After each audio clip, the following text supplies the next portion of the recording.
Hello mga ka-project. Karon atong i-unbox ug i-review ang Mi Band 4.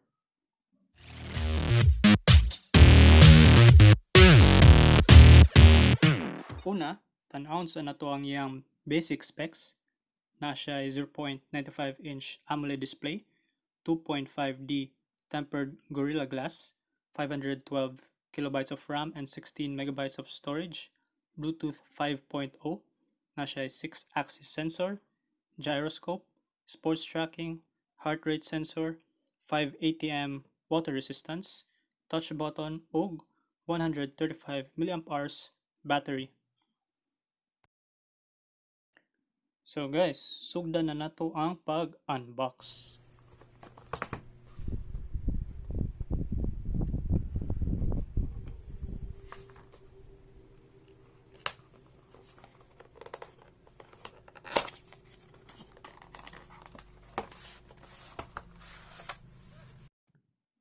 So sa sulod sa box, makita na to ang band mismo.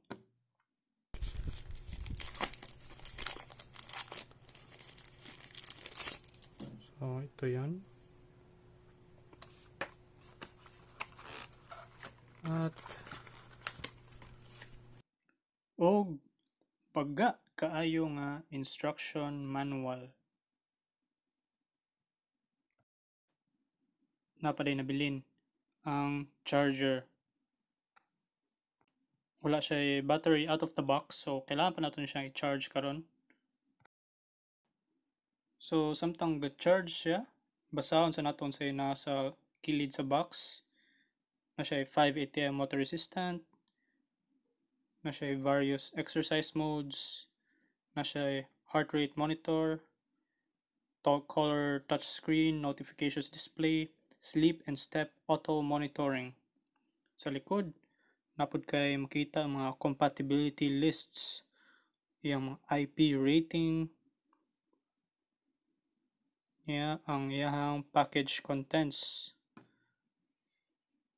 So, mara na makita nimo sa kilid o isig kaluyo sa box. So, mara ni siya para sa unboxing. Karon ato nang i-review ang device. Hey guys, welcome back. Si Mas Project din nga karon ato i-review ang Xiaomi Mi Band 4. So ang una nato istorya ng specs kay ang screen. AMOLED na ang screen aning Mi Band 4. Touch screen sad. Ang resolution niya kay 240 by 120 pixels. Pwede din mo ma-adjust ang brightness sulod sa app. Ato lang ka sa iyang settings. Then brightness. Kung ngit-ngit, pwede mo sub. Kung hayag kay sa gawas, makita rin po nimo. Pwede mo iset sa mong cellphone ang schedule kung kano sa kaganahan mo ngit-ngit imong screen. Murabag night mode pero di siya night mode nga kanang mawa ang blue light i-dim lang niya ang screen. So unsa pa yung mga features ani bay? Scroll na to Una, kung mo-swipe ka pa doon dali, makita kag music player na plus minus para sa volume, pause og play niya, previous track og next track. Manana, balik ta sa home screen, status, unsay mong nabuhat rong adlaw, pila ka steps, ang distance, pila ka calories yung na-burn, niya, idle alert kung na time nga wala kay gibuhat,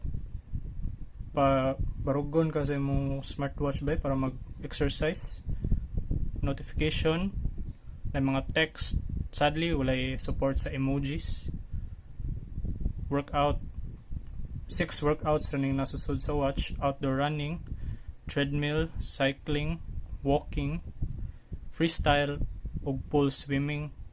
Kung ganang ka mag jump ropes, pag freestyle na lang. Weather, set ni mo imong city sa app na day bagyo na thunderstorm, heart rate sensor, katong para sa settings more. So, kung ganahan mo in-depth good, mapa ni siya daghan mabuhat sa sulod sa app. I-download lang mo ang Mi Fit app sa imong cellphone. dayon na dito makita nimo imong mga sleep tracking, imong mga workouts. Kailangan sad ka mag GPS kung magdagandagan ka sa gawas, so kailangan mo dadon imong cellphone pirmi.